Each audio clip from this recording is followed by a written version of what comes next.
अजीत डोभाल का एक बड़ा फेमस वीडियो है जिसमें अजीत डोभाल ने कहा था कि एक गलती अगर जर्मनी नहीं करता तो जर्मनी युद्ध को जीत जाता, और एक गलती वैसे ही एक गलती ग्रीस ने भी की। बड़ा फेमस वीडियो है, इस वीडियो को सुनिए आप। What means that from his point of view, he did everything right in complete trumpeting over the entire Europe. One mistake and he did. If Mussolini had not invaded Greece, if Japan had not bombed Pearl Harbor, if the Soviets had not moved into Afghanistan, if Nehru had not neglected the advice of Sardar Patel on Kashmir, and if after the 1970 elections,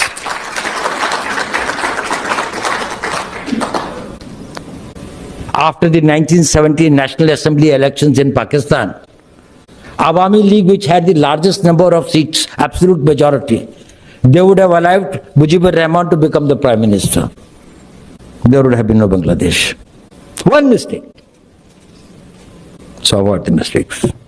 मैं ये video क्यों दिखा रही हूँ आपको? अजीत डोभाल ने बहुत सही बात कही। एक समय था जब माहौल ऐसा हो गया था कि बांग्लादेश के संग, नेपाल के संग भारत के रिश्ते बुरी तरीके से खराब हो रहे थे। स्थिति ऐसी आ गई थी कि बहुत सारे ऐसे लोग भी थे जो कह रहे थे आक्रामक तौर पर फैसले लो, यहाँ तक कि कुछ लोग तो लड़ाइयों की भी बातचीत कर रहे थे। लेकिन भारत ने ऐसा कुछ नहीं किया। भारत ने कूटनीति का सहारा लिया और राजनीति का सहारा लिया, और आज पूरा का पूरा सीन बदलता हुआ नजर आ रहा है। बांग्लादेश ने जहां एक तरफ अमेरिका से गुहार लगाई है, तो वहीं दूसरी तरफ बांग्लादेश के एनएसए खास भारत आ रहे हैं एक बड़ी डील के लिए, और ये एक ऐसी डील है जिस डील का इंतजार भारत कर रहा था। जियोपॉलिटिक्स में बहुत कुछ चल रहा है, हमेशा की तरह वर्ल्ड मिरर के इस एपिसोड में जानने को मिलेगा बहुत कुछ, इसलिए वीडियो को अंत तक जरूर देखें। स्क्रीन पे एक आर्टिकल देखें। इस आर्टिकल में क्या है, 7,000 टन डीजल ने फिर से दिया है बांग्लादेश को। इस वक्त भारत की तरफ से मदद जारी है। न सिर्फ बांग्लादेश बल्कि नेपाल, भूटान, श्रीलंका को भी मदद जा रही है, और इसके पीछे कारण यह है कि बांग्लादेश भी बदल चुका है।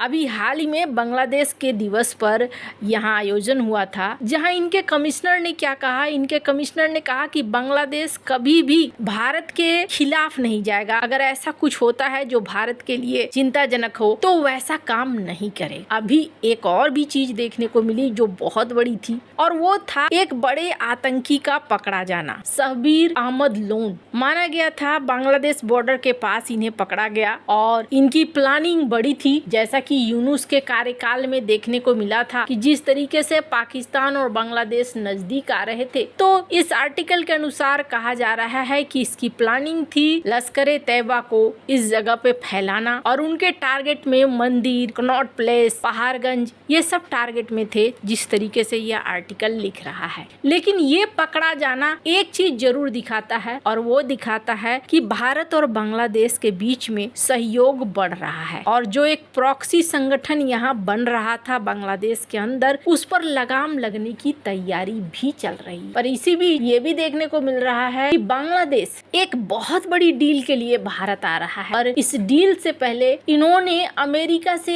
एक मदद भी मांगी है। और अमेरिका से क्या मदद मांगी है इन्होंने अमेरिका को कहा कि देखिए, आपने भारत को दिया है छूट, आप हमें भी छूट दे दीजिए। बांग्लादेश के अंदर इस वक्त बहुत बुरी स्थिति है, और जैसे जैसे ये युद्ध लंबा खिंचता जा रहा है, स्ट्रेट ऑफ हॉर्मुज के बंद होने से बांग्लादेश में एनर्जी का संकट और गहरा गया है। बांग्लादेश उन देशों में शामिल है जो स्ट्रेट ऑफ हॉर्मुज के जरिए खाड़ी देशों में आने वाले तेल गैस पर काफी ज्यादा निर्भर है। ईरान युद्ध को 1 महीने से ज्यादा हो गया है, ऐसे में बांग्लादेश में तेल गैस की स्थिति बद से बदतर होती जा रही है। बांग्लादेश की तारिक रहमान सरकार ने अमेरिका के डोनाल्ड ट्रंप प्रशासन से मांग की है कि उनको रूस से तेल खरीदने की छूट दी जाए। बांग्लादेश चाहता है कि अमेरिका उनको भी उसी तरह से रूसी तेल पर छूट दे जैसे उसने भारत। तारिक रहमान सरकार ईंधन आयात विविधता लाने की कोशिश कर रही है। हॉर्मुज जैसे पारंपरिक शिपिंग रूट में रुकावट को देखते हुए ढाका अब अमेरिका से चाहता है कि वो प्रतिबंधों में छूट। ढाका ने 22 मार्च को अमेरिका को पत्र लिखकर